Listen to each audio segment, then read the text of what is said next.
네, 전반적인 현황, 대구 경북의 상황은 앞서 전해드렸고 서울 수도권 상황까지 알아봤습니다. 정리를 해보죠. 박광식 의학 전문 기자가 나와 있습니다. 자, 박 기자, 전반적으로 봤을 때는 추가 확진자는 크게 줄었는데 그렇다고 해서 잡혔다 이렇게 얘기하기는 좀 이런 상황인 것 같아요. 현재 상황 좀 짚어주시죠. 맞습니다. 사실 네. 오늘 93명이 늘었습니다. 원래는 이제 70명 한 이 정도 유지를 되다가 다시 93명으로 사실 신규로 확진된 사람은 조금 늘었습니다. 네. 다시 100명에 근접하는 양상인데요. 오늘 대구에서 이 대규모 집단 감염이 확인되면서 한 요양병원 5곳에서 그 80여 명 이상이 또 확진되면서 내일 이 숫자가 또 다 반영이 된 게 아니기 때문에 내일 현황에서는 더 추가로 늘어날 가능성이 높습니다. 네. 그러니까 제일 처음에 이 확진되는 양상이 이제 바뀌고 있다는 건데요. 그러니까 1월 20일에 우리 국내 첫 확진 환자가 중국인 35세 여성으로부터 입국한 그분부터 이제 첫 확진이 됐고 한 달 정도는 이제 외국에서 유입하는 사람들로 해서 하루에 한 2-3명씩 계속 나타나다가 그리고 2월 18일 날 31번째 그 신천지 교회 사람인 대구 첫 확진자로부터 해서 갑자기 감염된 사람이 폭증을 했죠. 그래서 그렇게 늘고 있다가 이제 대구에서 이제 거의 이제 특별 감염병 재난 지역으로 또 선포가 되고 이러면서 많이 감소 추세를 보이다가 이제는 다시 수도권, 서울, 경기 이런 데서 많이 생기고 그리고 이제 대구 지역에서 다시 잠잠하나 싶더니 이제 다시 또 발생하는 이런 양상으로 지금 볼 수가 있습니다. 그러니까 국면으로 따지면 2월 18일 이전에 산발적으로 발생했던 1차 국면이 있었고 2월 18일 이후에 신천지 신도들이 폭증하면서 나타난 대규모 집단 감염의 2차 국면이 있었고 2월 18일이고요. 지금은 3차 국면이라고 볼 수가 있겠네요.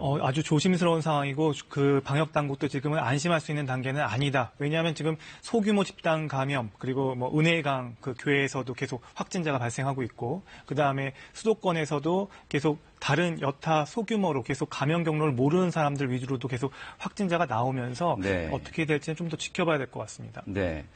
대구 한사랑 요양병원 같은 경우에는 지금 70여 명이 집단 감염이 나왔다고 하는데 이거는 새로 발생한 거죠? 그러니까 네, 맞습니다.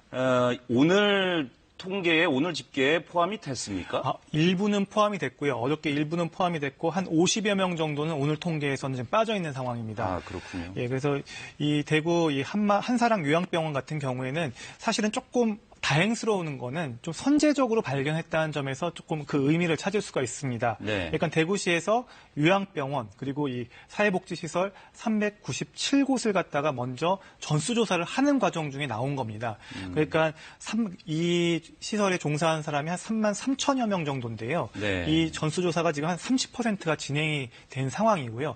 30% 진행된 상황에서 오늘 한 87명 정도가 5곳에서 지금 미리 선제적으로 확인이 된 상황입니다.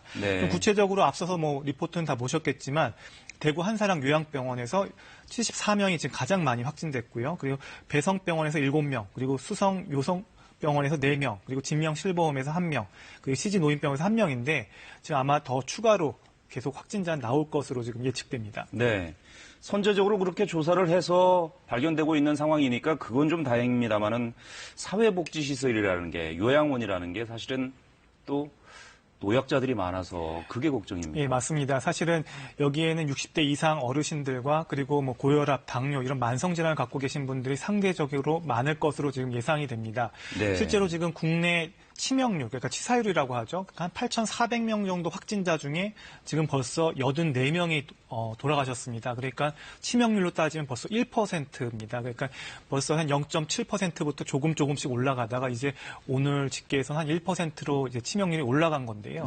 특히 연령대별로 보면요. 국내 통계를 봤을 때 60대에서부터는 한 1.6%가 치명률이 됩니다. 그리고 70대에서는 한 5.6% 정도가 되고요. 80대가 되면 오늘 집계로 보면 10.8%인데요. 거의 11%에 가깝습니다. 그러니까 80대 노인분들이 코로나19에 걸리면 10명 중 1명 정도는 지금 돌아가신다. 이런 통계가 지금 나오고 있는 겁니다. 아, 그렇군요. 굉장히 높습니다. 지금 위중한 환자는 몇 명이나 됩니까? 지금 위중한 환자는 사실은 정확한 어제 통계이기 때문에 오늘 또 추가 오후 방대본 브리핑에서 그 결과는 나오겠는데요. 아마 적어도 한 수십 명 정도 이상이 지금 기계호흡과 그리고 에크모, 체외 순환기를 부착한 상태로 지금 알려져 있습니다. 네. 더 이상 사망자가 늘어나지 않도록 관리하는 게 아주 중요해졌습니다. 근데 시청자분들도 좀 예의주시하실 필요가 있는 게 지금 집단 감염이 일어나고 있는 지역을 보면 곳들을 보면 구로 콜센터, 성남 은혜강교회 그리고 대구의 요양병원, 각지에 있는 사회복지시설들 이런 데서 지금 소규모 집단 감염이 계속 이어지고 있습니다. 이제 이런 감염을 막는 것도 중요하고 시민들 입장에서도 이런 시설에 계신 분들, 종사하시는 분들 특히 조심하실 필요가 있겠어요. 네, 여기에 종사하시는 분들에 대해서는 더 특별한 관리가 필요합니다. 사실은 이분들이 만약 바이러스를 옮기게 되면 사실은 본인은 그 바이러스를 가볍게 앓고 지나갈 수 있어도 이 시설에 계신 곳, 특히 뭐 노인 요양병원이 이런 데에 계신 분들은 앞서 얘기했듯이 고령에다가 만성질환이 있는 분들이기 때문에 중증도를 더 높일 수가 있고 치명률을 높일 수 있는 부분들이 있습니다. 그렇기 때문에 이제 젊은 사람들이 그리고 이런 시설을 갖다가 종사하는 분들이 이런 분들을 갖다가 케어하거나 간병을 할 때는 더욱더 좀 조심할 필요가 있다는 생각입니다. 네, 한 가지만 더 여쭤보겠습니다. 지금과 같은 상황에서는 역시 정부가 지자체가 이렇게 일일이 전수조사하고 찾는 것도 중요하지만 역시 가장 중요한 거는 시민들의 사회적 거리두기, 동참 이게 아닐까 싶어요. 네, 맞습니다. 이 정부 그리고 의료기관의 방역만으로는 한계가 있습니다. 결국은 지금은 국민이 방역의 주체가 돼야 된다고 계속 강조를 하는 것인데요. 네. 결국 이 바이러스는 사람 간 전파로 전해질 수밖에 없습니다.